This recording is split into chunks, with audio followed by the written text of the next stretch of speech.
नमस्कार दोस्तों, स्वागत है आप सभी का इंडिया 24 लाइव न्यूज में। ईडी, सीबीआई, आईटी, बीजेपी 3 जमाइयों को आगे करती है। बिहार विधानसभा में बोले तेजस्वी यादव।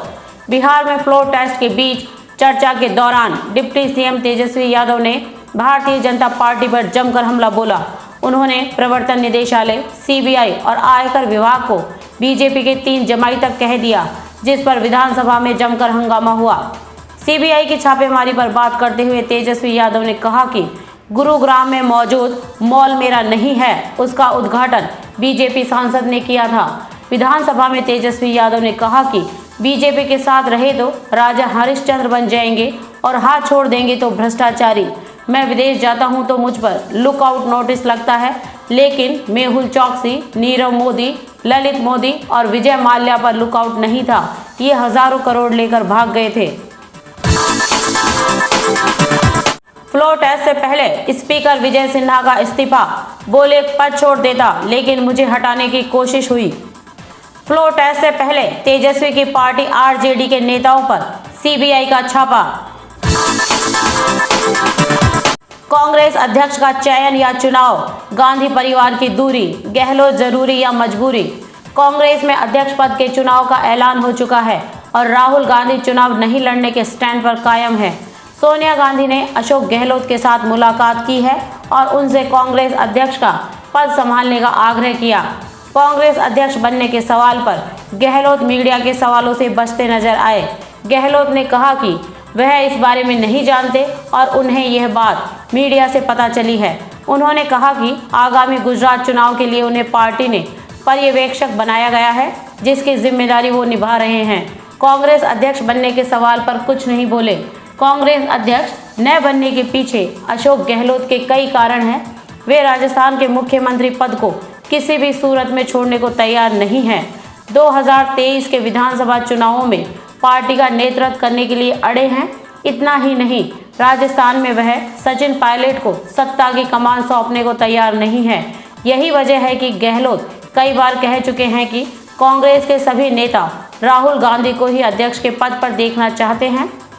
कांग्रेस तभी फिर से खड़ी हो सकती है जब राहुल गांधी अध्यक्ष पद की जिम्मेदारी को संभाले। ईडी की छापेमारी में प्रेम प्रकाश के घर से मिले 2 AK-47। झारखंड में रांची समेत 18 ठिकानों पर कार्रवाई जारी। ईडी आज सुबह रांची में प्रेम प्रकाश उर्फ पीपी के ऑफिस सहित रांची के 12 और झारखंड के कुल 18 जगहों पर छापेमारी कर रही है। अब तक मिली जानकारी के अनुसार प्रेम प्रकाश के घर से ईडी को 2 AK-47 राइफल मिली है। यह हथियार झारखंड पुलिस के 2 अंगरक्षकों का बताया जा रहा है। कहा जा रहा है कि अंगरक्षक यहां पर हथियार रखकर अपने घर फ्रेश होने के लिए गए थे। वहीं रांची के अरगोड़ा चौक के समीप वसुंधरा अपार्टमेंट के 8वें तले पर भी ईडी की टीम पहुंची है। यहां प्रेम प्रकाश के दफ्तर में छापेमारी की जा रही है। इसके अतिरिक्त ओल्ड एजी कॉलोनी स्थित हॉली एंजल स्कूल भी ईडी की रडार पर है। छापेमारी के दौरान सीआरपीएफ जवानों की तैनाती की गई है। बिल्किस बानो केस, महुआ मोइत्रा पहुंची सुप्रीम कोर्ट। कहा, गुजरात सरकार ने सभी 11 दोषियों की होलसेल में रिहाई कैसे कर दी। नोएडा ट्विन टावर्स विध्वंस की तैयारी अंतिम फेज में, पूरे इलाके को नो फ्लाई जोन घोषित किया गया। नोएडा के अधिकारियों ने बुधवार को कहा कि 28 अगस्त को जब ट्विन टावर को ध्वस्त कर दिया जाएगा, तब उस पूरे इलाके को ड्रोन के लिए नो फ्लाइंग जोन घोषित कर दिया जाएगा। इस पूरे इलाके में ड्रोन को उड़ान भरने की अनुमति नहीं दी जाएगी। उन्होंने कहा कि इस इलाके में बाहर ड्रोन उड़ सकते हैं, लेकिन इसके लिए पुलिस की अनुमति चाहिए होगी। नोएडा के सेक्टर 93A में दिल्ली के मशहूर कुतुब मीनार से भी ऊंची, करीब 100 मीटर ऊंची इस संरचना को रविवार दोपहर 2:30 बजे धराशायी कर दिया जाएगा। भारत से ही देख सकेंगे करतारपुर साहिब का शानदार नज़ारा। बनने जा रहा है ये नया डीलक्स दर्शन स्थल।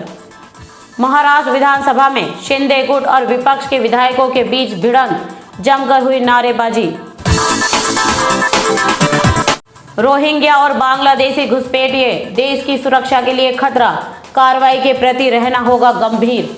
दिल्ली एनसीआर में रह रहे लाखों रोहिंग्या और बांग्लादेशी घुसपैठिए देश की सुरक्षा के लिए खतरा है। उनकी संख्या में लगातार बढ़ोतरी हो रही है। यह बातें दिल्ली पुलिस के पूर्व संयुक्त आयुक्त SB के त्यागी ने एक साक्षात्कार में कही। जयशंकर ने यूक्रेन के लोगों को उनके स्वतंत्रता दिवस पर दी बधाई।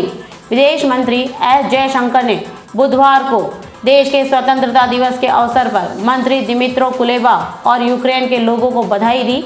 जयशंकर ने ट्वीट पर कहा कि भारत यूक्रेन के साथ व्यापक संबंधों के लिए प्रतिबद्ध है, जिसमें कई डोमेन शामिल है। भारत में चीनी आकाओं के इशारे पर चल रहे लोन गैंग का पर्दाफाश। हांगकांग चीन भेज रहे थे संवेदनशील जानकारियां। संजय सिंह का दावा, भाजपा ने 4 MLA को 20-20 करोड़ की पेशकश की। आम आदमी पार्टी ने बुधवार को दावा किया कि भारतीय जनता पार्टी ने दिल्ली में उसके 4 विधायकों से संपर्क किया और उनसे पाला बदलकर भाजपा में शामिल होने की पेशकश करते हुए कहा कि ऐसा न करने पर उन्हें झूठे मामलों, केंद्रीय अन्वेषण ब्यूरो और प्रवर्तन निदेशालय का सामना करना पड़ेगा। आपके राष्ट्रीय प्रवक्ता और राज्यसभा सांसद संजय सिंह ने एक संवाददाता सम्मेलन को संबोधित करते हुए कहा कि विधायकों अजय दत्त, संजीव झा, सोमनाथ भारती और कुलदीप से भाजपा के नेताओं ने संपर्क किया है, जिनके साथ उनके मैत्रीपूर्ण संबंध है। सिंह ने कहा, अगर वे पार्टी में शामिल होते हैं तो उन्हें 20-20 करोड़ रुपए और अन्य विधायकों को साथ लाने पर 25 करोड़ रुपए की पेशकश की गई है। एशिया का सबसे बड़ा प्राइवेट अस्पताल हरियाणा में। PM ने किया फरीदाबाद में अमृता हॉस्पिटल का उद्घाटन। बोले, गरीबों को सुलभ इलाज मिलेगा। प्रधानमंत्री नरेंद्र मोदी ने बुधवार को हरियाणा के फरीदाबाद में अमृता अस्पताल का उद्घाटन किया। 133 एकड़ में बने इस अस्पताल में 2600 बेड हैं। इस अस्पताल को बनाने पर करीब 6000 करोड़ रुपए खर्च हुए हैं। यहाँ विश्व स्तरीय इलाज की सुविधा मिलेगी। इलाज की अत्याधुनिक सुविधाओं से लैस इस अस्पताल का प्रबंधन माता अमृतानंदमयी मठ द्वारा किया जाएगा। यह अस्पताल एशिया का सबसे बड़ा प्राइवेट अस्पताल है। इस मौके पर प्रधानमंत्री मोदी ने कहा कि अमृता अस्पताल के रूप में मां अमृतानंदमयी ने हमें आशीर्वाद दिया है। कुछ दिन पहले ही देश ने आज़ादी के अमृत काल में प्रवेश किया है। मुझे खुशी है कि अमृत काल के प्रथम बेला में देश को मां अमृतानंदमयी के आशीर्वाद का अमृत मिला है। विनोद कांबली को मदद के लिए इस शख्स ने बढ़ाया हाथ, 1 लाख रुपए महीना जॉब का ऑफर। महाराष्ट्र के संदीप थोराट नामक बिजनेसमैन ने अपने ग्रुप सह्याद्री उद्योग समूह में विनोद कांबली को नौकरी का प्रस्ताव दिया है। मीडिया रिपोर्ट्स के मुताबिक उन्हें कंपनी के फाइनेंस डिपार्टमेंट की जिम्मेदारी संभालनी होगी और इस काम के लिए कांबली को 1 लाख रुपए महीना सैलरी दी जाएगी। सोनाली फोगाट फिट थी, उन्हें हार्ट अटैक नहीं आ सकता। बहन ने की CBI जांच की मांग। दुनिया के 9वें सबसे अमीर बने मुकेश अंबानी, वॉरेन बफेट को हुआ नुकसान। एशिया के सबसे अमीर इंसान गौतम अडानी चौथे नंबर पर अपनी मौजूदगी बनाए हुए हैं। सिसोदिया के खिलाफ मनी लॉन्ड्रिंग केस पर ED का U-टर्न, कहा नहीं कर रहे जांच।